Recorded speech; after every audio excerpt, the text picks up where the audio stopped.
Yeager here, apologizing for the horrible audio quality of this video. Audio's dropping out, it sounds like I'm discussing a lot. Sorry, this may be the last time you see this microphone. I might recycle it in 5 minutes. Stick with me, and if you stop watching, I understand. I still love you anyway.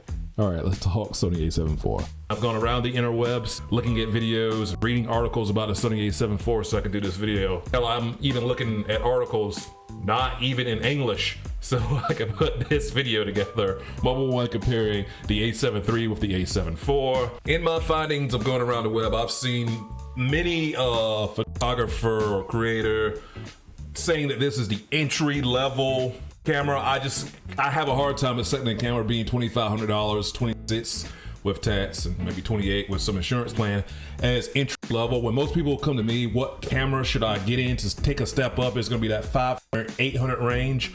900 is pushing it. If you tell them get a $2,500 camera that doesn't even include a lens, they're going to think you're bonkers. There's a kit for $27.99 that has a kit lens with it for the A7 IV, but $25 is still a lot. The entry level being the A7C, as someone said, at $2,000, or A7 III at $1,700 if you can find a good deal.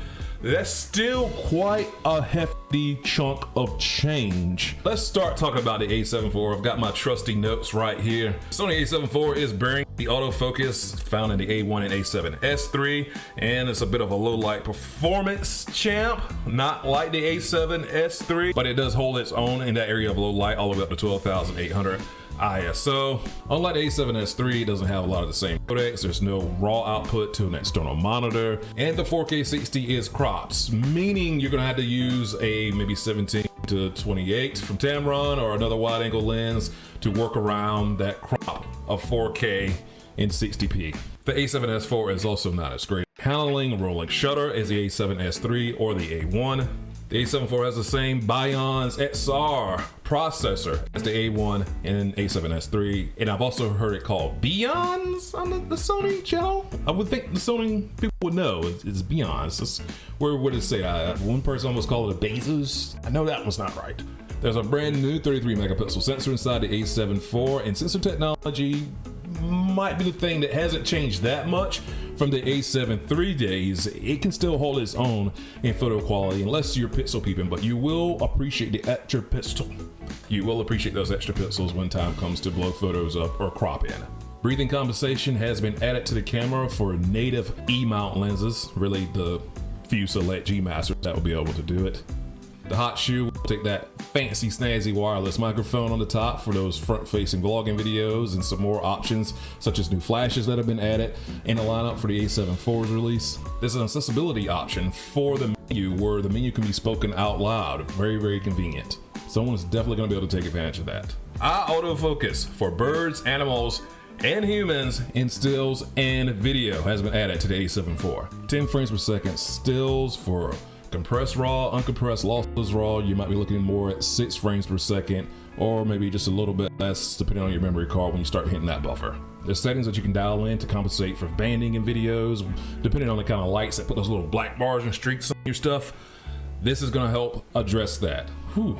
That is a feature that is very, very, very important to me. I've been victim of banding before in stills and videos. The new focus map feature might be a sleeper feature. I can't break it down for you, but basically using colors to make you nail focus a little bit better, you nailing focus a bit better. That's one to check in on, but definitely a feature that I'm glad to see coming to this camera. Streaming without a capture card might actually work. If this is true, I said on a live stream that you've got to have a capture card to get this thing to stream, A7 IV. If from what the few people who've talked about this, out of all the reviews, very few have touched on the streaming. If they kill off the need to get a capture card, it works as easy as it says it works out the box. This would be huge. This essentially can save 100 to 200 or more depending on what kind of capture card you might want to get. And to have that just be plug and play couldn't be more convenient. To me, these cameras are no longer really hybrid cameras of photo, video, now streaming in there. That's 3. If only there was a word for three something. If I've got to figure out what to call the 3 something. But these cameras are really 3 things. The reason I say that is because a lot of still photographers don't touch video. There's a lot of video photographers who really do stills unless it's a thumbnail for YouTube or whatever else. And there's streamers who don't have interest in doing stills or video. Although I do recommend doing stills and video if you're streaming because make that extra cash. I don't think this would be the camera to be just for streaming if that's all you want it to do. I wouldn't recommend that. I will recommend the 6000 series or even a Rebel from Canon if that was really all you wanted to do with the camera. But if it's that easy to plug and play, that can be a huge deal.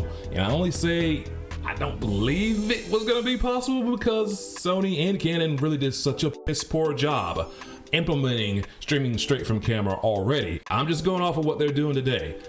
It's bad. So if they fix that, bravo. That is huge. That helps justify that price a little bit more in my mind. Aps Crop Mode works in 4K on a new A7IV, a feature that does not happen with the smaller megapixels on the A7S III. Another possible sleeper feature, customizable picture profiles. So you can work on saturation in your highlights and maybe sort of kind of get some looks. Save those in stills and then be able to apply them on the fly. And that matters when you're transferring photos via your phone over Bluetooth or the 5 gigahertz wireless. You can already have an edited photo, an edited JPEG ready to send out to somebody, and it can help with your same day edits, all kinds of reasons, especially people who aren't used to seeing photos in RAWs. Blows their mind because it blew mine the first time. Where's the colors? Where's the colors? So what's up with these colors? Sending people almost or just about edited photos straight out the camera could be really, really handy. That's a feature not to be slept on.